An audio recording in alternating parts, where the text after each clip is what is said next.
It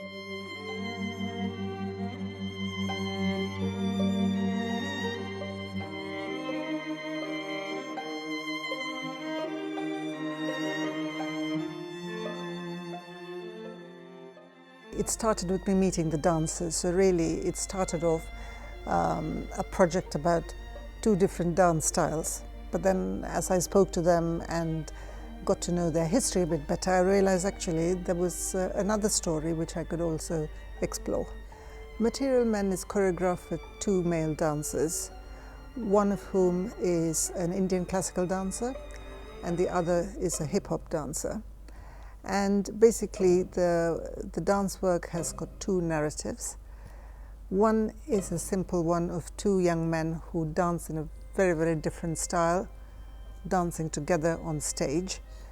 And then the other story is that what actually they have in common, as opposed to what is different about them, is that they're both young Indian men who live in Europe, but the story of how they actually ended up living in Europe is an interesting one, and it really starts in the 19th century when their great-grandparents were moved from India to work in rubber plantations or sugar plantations in the British colonies. It's sort of a journey you take together with the dancers, and you find out what they can do together and what's interesting about the differences and what they could possibly do where they actually kind of speak the same language.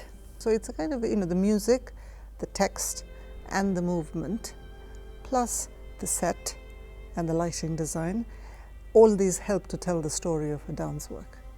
The history of indentured labor isn't one that everybody knows about. It's, I think more people know about the history of slavery. History of indentured labor is kind of less well known, so I hope people find that interesting.